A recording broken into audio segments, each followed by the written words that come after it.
basically a good time.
Obviously the local team of professionals who were able to marshal resources along with approximately 6 state agencies to respond to an unpredictable force that came through Conway and here in the western part of our state. Today I have the opportunity, along with our state delegation, Secretary Mima, to now see that in about 36 hours, due to the incredible efforts of Eversource, power is fully restored. Roads, approximately 30 that were closed shortly after the storm, are reopened, and you're now seeing an assessment of the structures to determine whether they are safe for people to occupy. And in this instance here, you have a homeowner and a business owner who is seeing the destruction of many years of collections. He endeavors to continue this hobby, which is now a business for him.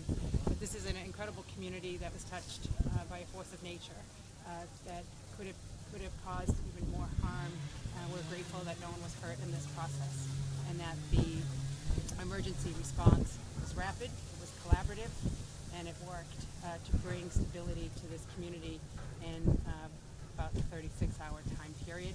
And at this time, as state leaders, we will continue to work with local officials. Being a small town with a $5 million budget, less than 2,000 people, they obviously have limited resources in which to fully restore this community. From what you've seen, what do you think they need the most? Well, obviously, the first order of business was restoring electricity.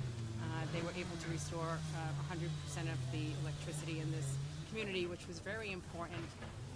Oftentimes, many of us will take advantage because we have public water and sewer. This is a community that has all private wells and private sewer, so electricity was very important to restore, and due to the efforts of Eversource, that has been done.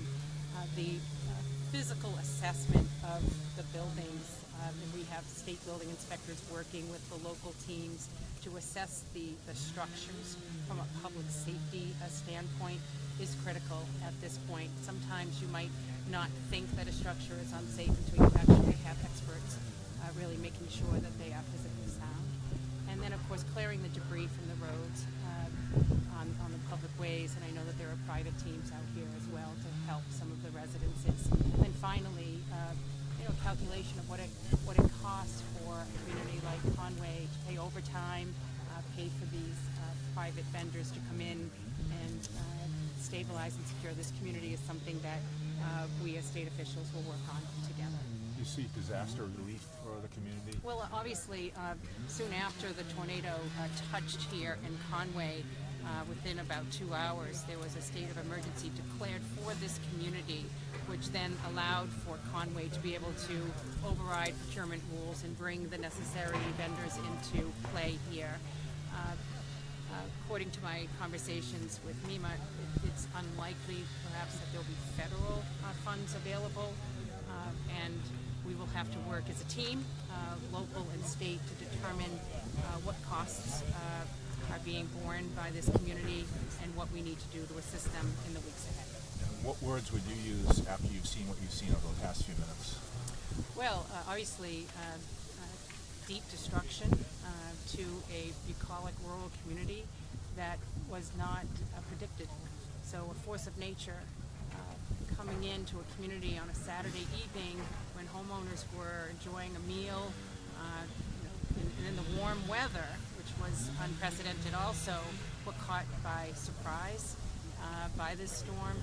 And we're very fortunate that no one was injured because of the force of this nature. I think we were all surprised by the warm weather that came upon us this weekend, but none of us, including the National Weather Service, predicted this level of storm touching in this part of the state.